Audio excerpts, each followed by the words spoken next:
Welcome back to the Think a Better Thought Diving Deeper series. Today we have an exciting chapter. Chapter 4.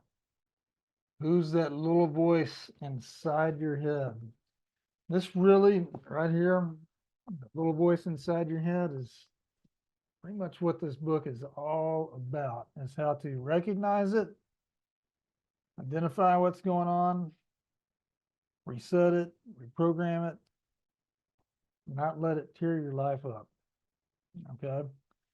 So, I mean, have you ever had an experience in your life or a thought where you're like, where in the hell did that thought come from? Like, what was I thinking? Or happens to me all the time still. Like you commit to a new way of a new diet, right? Like say, I'm going to, I cut out pizza. I love pizza. And then I would never say that either. I like pizza too much. That's a terrible example. Well, I'm going to work out. How about that? I'm going to work out. And you do it a little bit and you're like, I don't need to work out. I'm okay. I feel good enough. That little voice talking. Okay. For me, this little voice was kind of created a say no first mentality. Like whenever a fun idea was brought up or a potential experience, I'd be like, I don't want to do that. Not safe. Don't know what it is. Basically, all I was doing was creating roadblock after roadblock after roadblock after roadblock that kept me from moving forward and enjoying life. Period. We create these goals. We think about these business goals. We'll just call them money goals, right? People have money goals. Like I want to be rich. Do you? Like, what's the rich buy?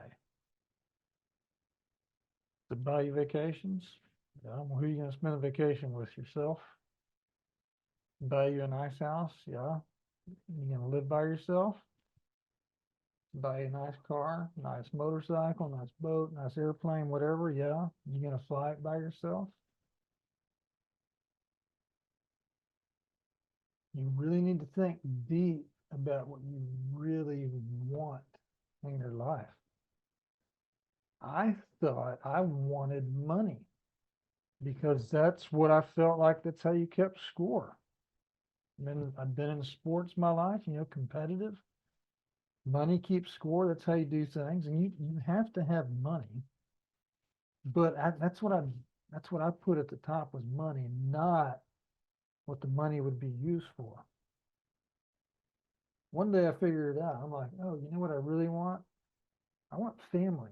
I want lots of people around. I want lots of times when we're all together. I want to be able to travel together. I want to be able to have a great place where we all come together. Once I knew what I wanted, then I figured out how much it cost, and then you can put the money factor on there, okay? But when we're thinking about stuff and what we want, not money, I'm telling you right now, it's never money. It's the experience. Money is worthless unless you use it. So what are you gonna do? Put up a bunch of money and stick it in a box? Really, that's worthless money. It's not doing anything. Money is a tool. You put it to work, you use it to create things, that's it. You create a meal, all right? Create a ride, create a safe place to live, create an experience, going to see a movie, whatever it is, it's a tool. And so you want to put your focus not on that, but on the experience. Okay, and don't let your ego talk you out of it. Now, let's get in here. Let's dig in. That way you can see what we're talking about here. I'm really working on getting better at scrolling through this. The millions of you who are watching. All right. Okay. Your ego does not like change. So as you come into this season, we'll say New Year's resolution season, but it's any time of year when you decide, I am going to make a change in my life, your ego doesn't like it. It's like, we're not used to this. Okay. And let's get back a little bit too. This is important here down at the bottom. Our egos, they have a very, very, very clever way of tripping us up with perfect timing, right? And an example here is, have you ever had an experience where you were almost there, right? Like you were 5 pounds away from hitting that goal weight, right? And then you were tripped up right before change was coming into your life. Let me come back to you here for a second, because this is like relevant. I recently lost about 20, close to 25 pounds. I started intermittent fasting, and last week I woke up and I said, or before we went to bed, actually, I said, tomorrow morning, I told Dee Dee, I said, tomorrow morning, it's going to be a significant milestone in this journey. She goes, oh, are you going under 200 pounds? And I said, yeah, I am. Got on the scale and it was like 198.7. So I went way down. Guess what? It was back up the next day and I ate not very much. And I've been on it all week. Like, I'm stuck there, but I've got a few more pounds to go. I'm not where I want to be. So I'm staying on it. And if I don't look at it every day, like yesterday I made salsa. I make salsa for Christmas presents. And I was eating chips and salsa, and I knew, I'm like, well, you're going to retain some water with the salt, but it's okay. So I gave myself that, but I have to work harder today to stay there. I'm staying on it. I refuse to let go of that. But I'm committed. And I have to thank you for helping me do that. Because now I've put that out there to you that I'm going to do that also. And that helps. That helps me stay accountable.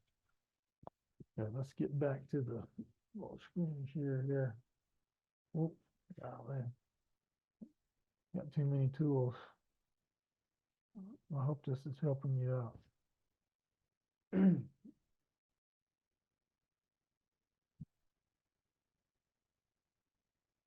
Let's talk about your ego and not liking change.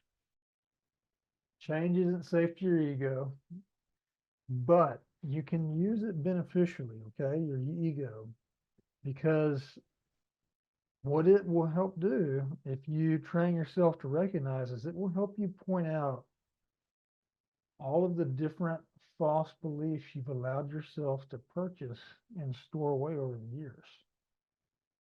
Okay. So as you are monitoring your thinking, really work hard to observe your thoughts.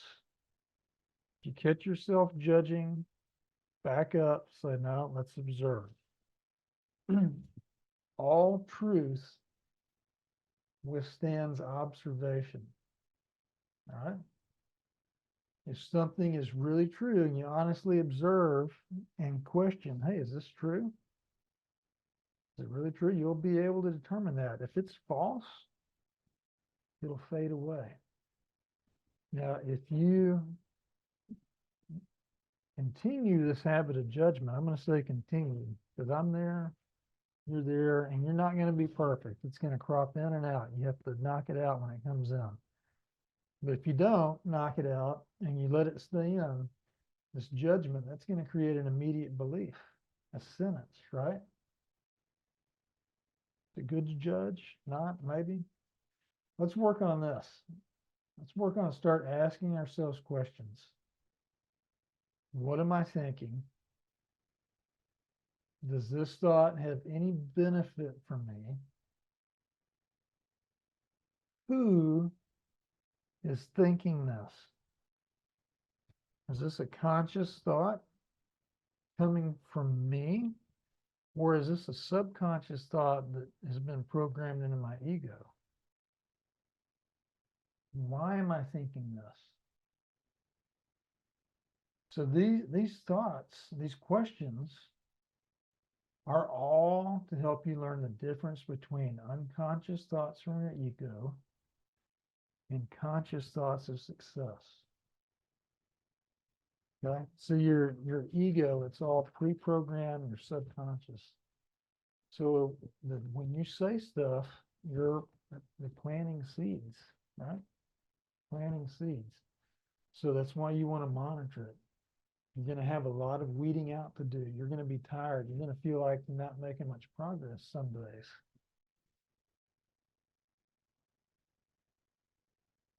It may not be fun.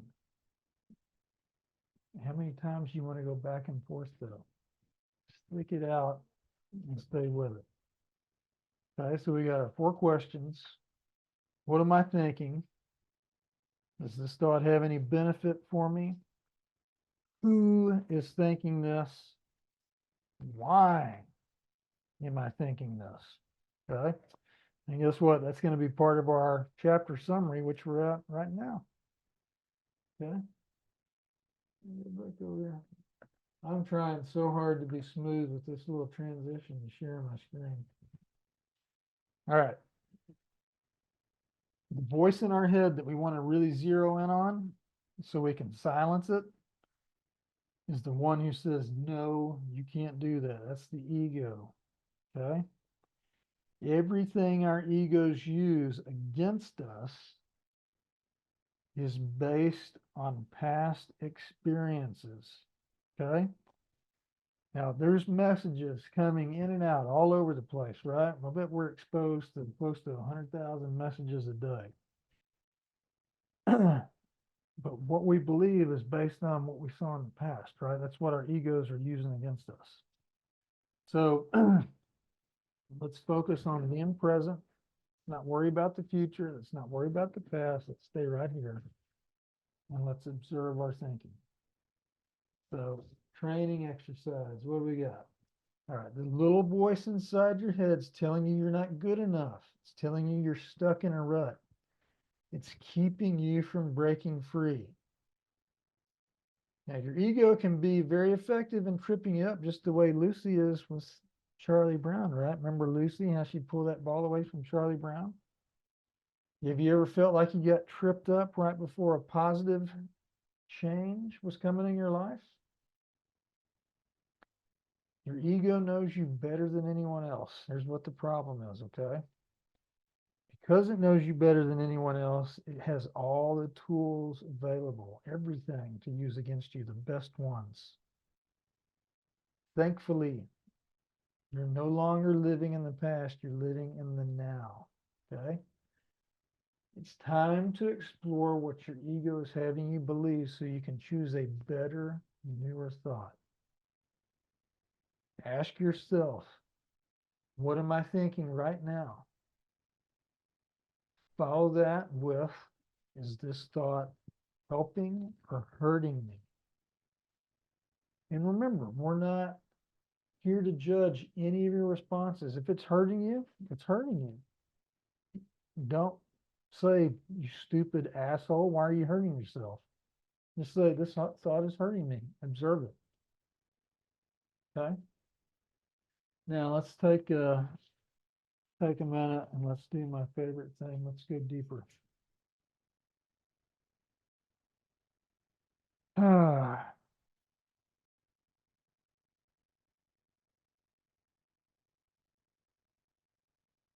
It's important to make sure we have a clear definition of our ego and its purpose moving forward. Ego is defined as a person's sense of self-esteem or self-importance. The part of the mind that mediates between the conscious and the unconscious and is responsible for reality testing and a sense of personal identity. Conscious thinking subject. Gotta get a little water. Sorry. A lot of reading. I'm doing more reading today. And copper purifies constantly. All right. What's not included in the definition are the words positive and negative. Is it more important to have a positive self-esteem than a negative? What about our personal identity?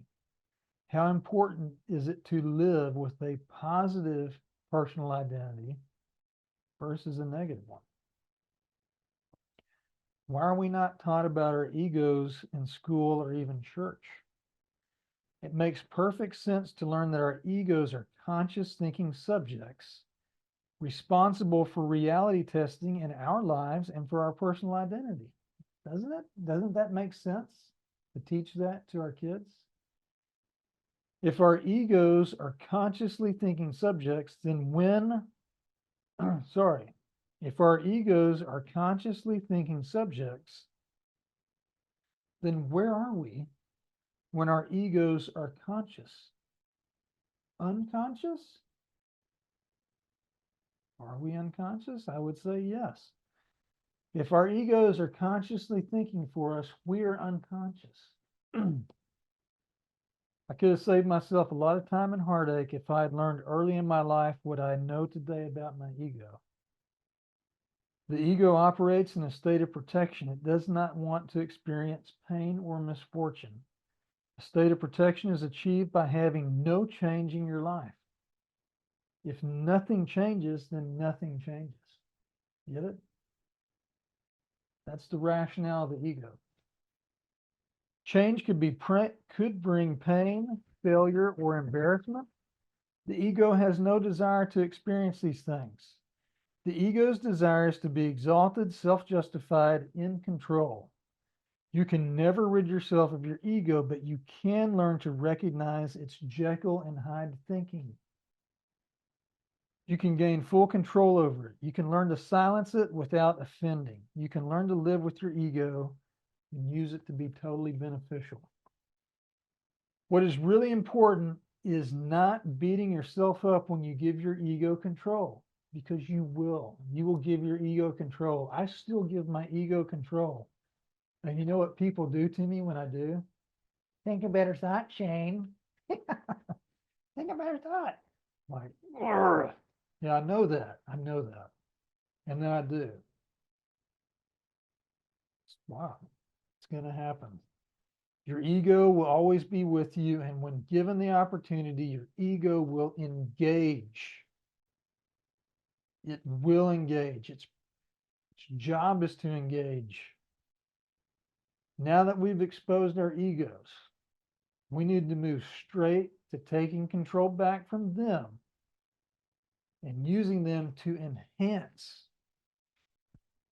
not damage our lives. That's the deeper segment today. Thanks for joining me. I hope you enjoyed it. I hope this was great for you. Feel free to comment, ask questions. I'll try to get to them. And what we got coming up next? I always put this thing down. I'm like, what we got coming up next? Ooh. This next chapter, chapter 5, why you need to sweat it out. All these chapters are great. You're going to love it. All right. Remember, think a better thought.